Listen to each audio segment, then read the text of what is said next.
What's up, world? You're watching the Coan brothers. I'm your younger brother Josh. This is my older brother. I'm Nathan.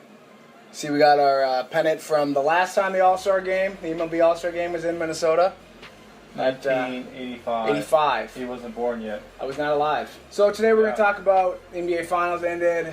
Spurs won again. Tim Duncan's got his 5th ring in the last 15 years or whatever, 17 years or whatever it's been. Well, yeah, 15 years since he won. 15 years since he's won. Season. Okay. So people are already saying... David Robinson was there. Did you see that? Was he? Yeah, David Robinson came out on the floor. Oh, yeah, good for him. A big hug. That's good. He's a good guy, David Robinson. I liked him. So the question is, now with his 5th ring, is Tim Duncan the best power forward ever? I've heard that said so many times over the last few days since it ended. Is he the best power forward ever? It's hard to... I don't know. It's a hard thing. I don't know why everyone's obsessed with naming the greatest ever. Obviously, he's a great basketball player. I mean, that should be enough. Hall of Fame, right? Oh, yeah. Definitely a first ballot Hall of Famer. I mean, that's not a question. You know, whether he's the best ever... Personally, I think there were more talented power forwards that have played. Okay. Personally, Garnett, I think, was more talented. Yep. If I had to choose between the two, I'd take Garnett. But, I mean, he was solid for 17 seasons. He did what he had to do. He never had to carry a team, though. Yeah. And he's not really... And that's the difference. That's what I would put on it. Obviously, I would choose KG over Tim Duncan. If you look at their career numbers, they're pretty similar until KG started. Like with the Nets, he barely even played much. I mean, I don't know if... I thought Kidd was saving him for the postseason, but they didn't play much in the postseason either, so I don't know if there's been that big of a drop-off. He has, even though they're the same age, he had played a couple more years because he... didn't go to... He had played a couple more years in the NBA because he didn't go to college, obviously. KG came straight out of high school. But if you... Garnett carried a franchise to the playoffs, won you to the Western Conference Finals. He did win a championship, obviously, when he got some help in Boston. Never won one in Minnesota.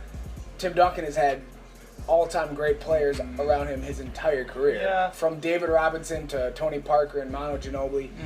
And obviously Greg Popovich, he's had him his entire career. For my money, Greg Popovich is the best coach ever in the history of the NBA. But he doesn't have as many rings. He doesn't have as many rings as Phil Jackson, but he's never had Michael Jordan. He's never had Kobe Bryant. I give Phil Jackson all the credit in the world. He's right up there with him. But I would go Popovich and his system. And he is the GM over there too. He's also the one getting the players.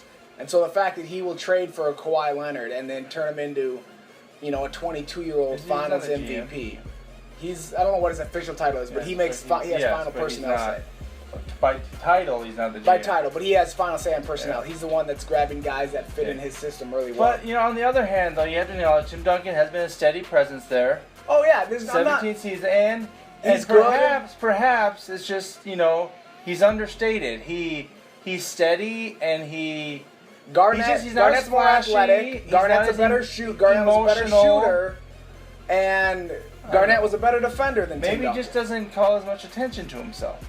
But he has so many good players around him. If you look at just having a point guard like Tony Parker that can drive the lane and then drop off to a center or a power forward for a little bunny, KG never had that until he got with Rajon Rondo in the Celtics. And maybe a little bit that one year with Cassell when he was the MVP of the league and he went to the Western Conference Finals. That's why it's pointless to compare players. It's a team sport. It's hard to compare. It's a team sport. It's hard to compare players. It's a team sport. He's right up there with it. Yeah, he's up there.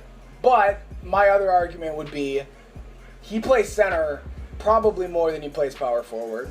He should be a center. The only reason they moved him to power forward early on in his career is because they had David Robinson, who's one of the top 10, 15 centers of all times.